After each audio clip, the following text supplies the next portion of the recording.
classroom management. After 2 decades in the classroom, I have tried every single type of classroom management that you can imagine.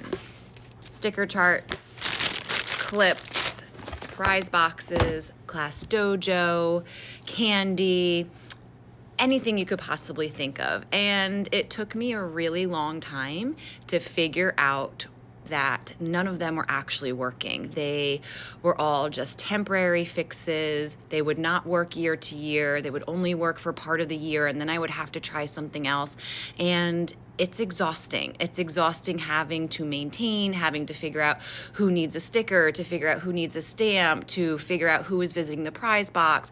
I used to walk around with clips clipped to me with the kids' names on it, and none of it actually was effective until I discovered 2 different systems that I brought together, which is now what I use in my classroom for my classroom management.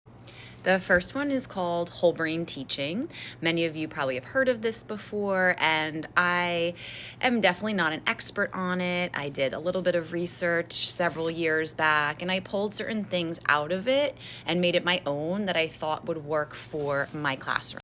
So the part of whole brain teaching that I use most often are the rules, and we do the rules every single morning. I have my teacher's helper come up and we go over the 5 rules every single day, and that's how we start our day.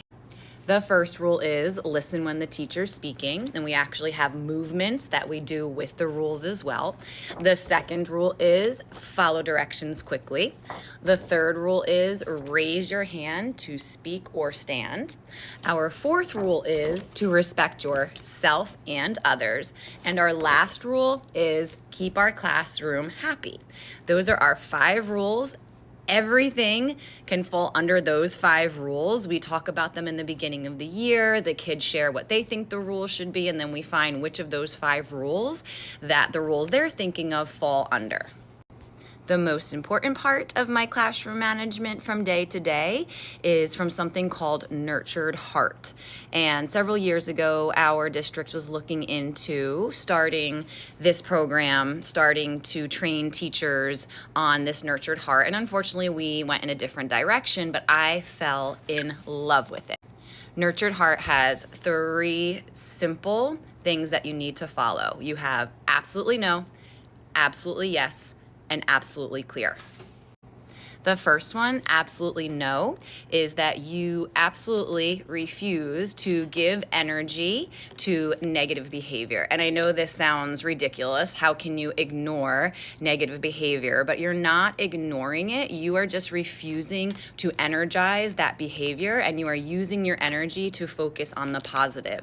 So as long as the behavior is not hurting anybody, it's not extreme where it's completely disrupting the entire class, you are finding ways to praise and recognize the people around that student so that that student can see that they will get energy and attention when they make positive choices. The second part is absolutely yes, which means I will absolutely pour all of my attention and energy into those that are making positive choices. Even the smallest thing can deserve recognition.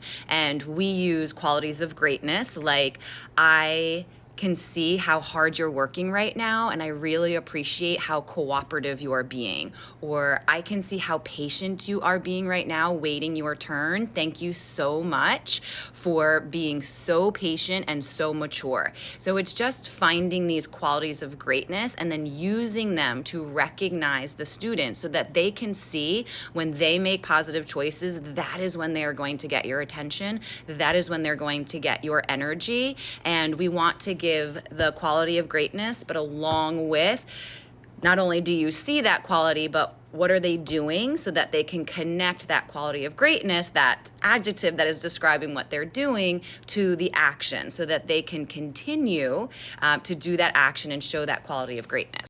The last one is absolutely clear, and this is having absolutely clear expectations and also consequences. And the expectations should be set in the very beginning of the year or the beginning of you going into a classroom, and those expectations should be reviewed on a daily basis. We do a pledge every single morning along with our rules to go over what those expectations are every day. And then also with absolutely clear is absolutely clear consequences. And consequences are short, non-energized, and the student should know what to expect. Logical consequences. I do this, this is my consequence. We are not yelling, we are not giving a lot of energy, we're not giving a lot of time. We have quick, clear, concise consequences that the students expect, and they know that that would be the consequence for any poor choices that they make.